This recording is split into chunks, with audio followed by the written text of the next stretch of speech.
The Department of Social Development says that 1 in 3 South Africans are addicted to drugs, ranging from hard drugs, prescription drugs, and over-the-counter drugs, which are fast becoming the most dangerous. In some communities, the situation may be worse. An instance is that of a single parent who struggled with her own son's addiction. Deereleen James wrote a letter which has since gone viral to President Zuma to assist the community of Eldorado Park deal with its drug problem, after which she and partner Allisteir Fredericks founded the Crystal Sharing Without Shame Foundation, under which the Unashamed Champaign event will be taking place this weekend to highlight the current struggle facing the youth against substance abuse.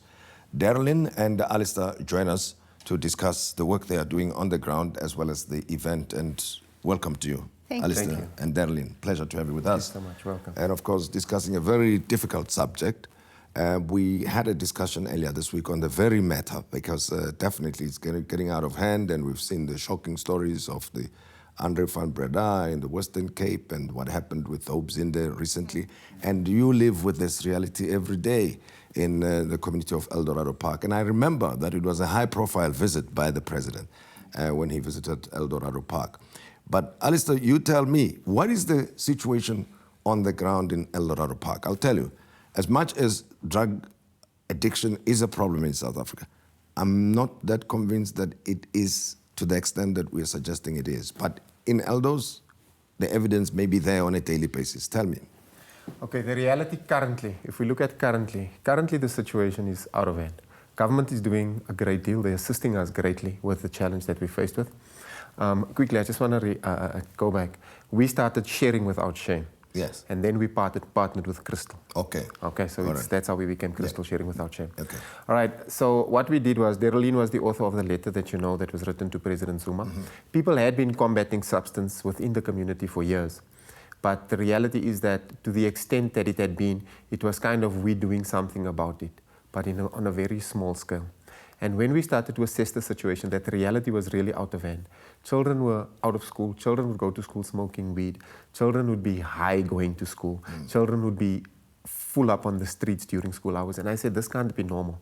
I used to come from Cape Town during the week, late nights, 2 o'clock, 3 o'clock in the morning, and you'd find people wandering in the streets. And I said, this can't be normal. Growing up, this was not there. But then in what you'd call our Kasi lifestyle, we've had where there used to be substance all the time. And it used to be myself growing up, we were subjected and we confronted the one of Mandrex and Dacha. And now the substances that they are using are your crystal meth and your cat. And those things have devastating effects. And we've seen how things rocketed out of proportion. Apparently, some of the drug dealers get children as young as 8 to be hooked onto drugs, and this is what leads to these devastating effects you're talking about. Yes, the reality is that parents are using it, women are using it prior to giving birth. So during their pregnancy, they are using substance, and obviously probably those effects have it on children, like you have alcohol fetal syndrome on kids who are born with parents who are... Meaning that children can be hooked onto drugs even when they are still fetuses. Yes, that's what's happening because it's running through their blood system, right? So the reality is that besides that, is that the children are hanging around loosely. This drug is destructive. When I talk of destructive, I'm talking of you going into lolly lounges where people as young as 10 are in lolly lounges, and not 1 or 2 or 3 children. Now, the reality is that the parents don't know how to combat it. The parents don't know how to deal with it. And we took it on ourselves to say, you know what, we need to create serious awareness. But how common is this? You know, please bear with me for a minute or two. I'm trying to imagine the actual situation, right? That would you say each and every street would have drugs being sold there, or there would be lollipop lounges all over the place? There's lolly lounges all over the place. Every street has someone using drugs, if not every household, or almost every household. Yes. I think the question that you need to ask if you're going to Eldorado Park is, who's not using? Oh, it's reached that point. Yes. Who's not using? That's the type of challenge we're faced with. And what would the typical drugs be that are being sold? Like I'm saying, it's the destructive drugs are the crystal meth, right? And then you've got your nyaupe, and then you've got your cocaine, and then you've got your cat, and then you've got your mandrex, and you've got your what they call cannabis, your dacha. Now, we are also part of LDAC, which is the Local Drug Action Committee. I'm the deputy chairperson of the Local Drug Action Committee. We've started a campaign where we said, you know what, we continue to mop up. We continue mopping up. What I mean by that is that somewhere the water's leaking. So you're coming after the fact. Yes, most of the time, yes. Where's it leaking from? Yes. And we said, if the Local Drug Action Committee speaks to the 4 pillars or the 3 pillars of the National Drug Master Plan, which is harm, supply, and demand reduction, what are we doing about the supply? We constantly got stopped because we said SAPS is, it's the point of entry for SAPS. And I said, this is a community challenge. It's not the SAPS challenge. And we need to up it because we know these people in our community. We know who are selling drugs. We know where they live. We know everything about them. And it's time for us to expose them for who they are. And that's a program that I spearheaded. And we've been extremely successful in that. And we've made great headway. We've closed down many lolly lounges. But the challenge is somewhere in the justice system, we get hard done. We'll come back to that in a moment. I want to go to the experience, Deereleen, that you had firsthand with your son to the extent that you decided you should write to the president. Just briefly tell me about what was going on at that time and the experience you've had from then up to now. I think life back then was totally unmanageable. My son is clean for almost 2 months now, and if I think back to 2013 when all of this happened, I didn't know if I'll be able to show up for work the next day. You know, you'd put your bag down and money would go missing, groceries would go missing in the house, and wherever I went to seek help, it was always a waiting list. You'd go to a rehab, there was a waiting list, and it was either too expensive to get into a certain rehab. You try the justice system because there's what we call involuntary intake, and they wouldn't know about an involuntary intake. You try social workers, and our social workers weren't specialized when it comes to drug addiction. So I tried sending him to a different school, and he was expelled. So it was with that sort of sense of hopelessness that I authored that letter to the president to sort of intervene, because I found that it wasn't only me that was going through this. Yes. It was really every second person that I speak to would tell me that they have a family member or their son or their cousin or someone is addicted to drugs. And it really is crazy. It is out of hand. Yes, we are working very hard. The NGOs in Eldorado Park, they're definitely playing their part. But this needs to incorporate, there needs to be collective effort in terms of everyone has a role to play, and this is what has led us to the Yellow Ribbon Campaign.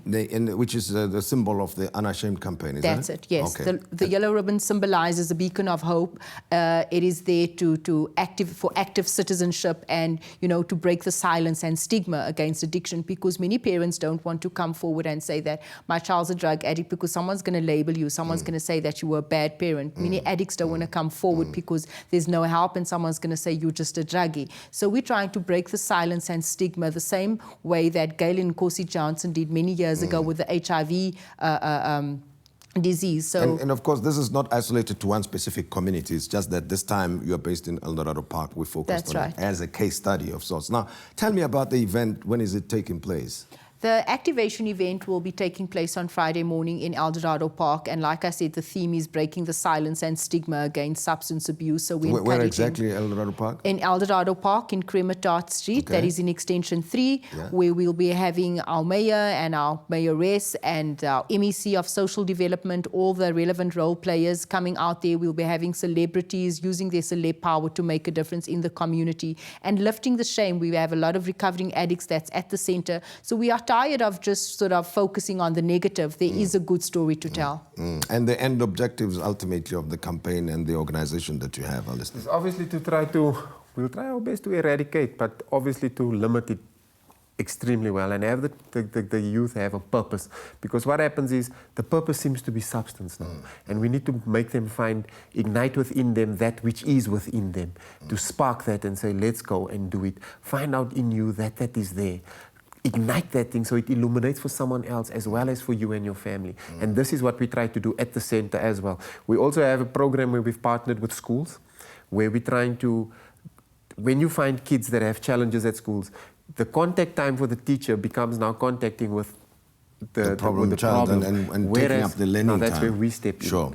Now, I want to just recap quickly so that our viewers get the details right. The event taking place on Friday? Friday morning. Yeah. From 6 o'clock till about 1 o'clock. Right. Eldorado Park, Extension 3 Park, Crematot Street. For more information, they can contact us on 011-494-1363.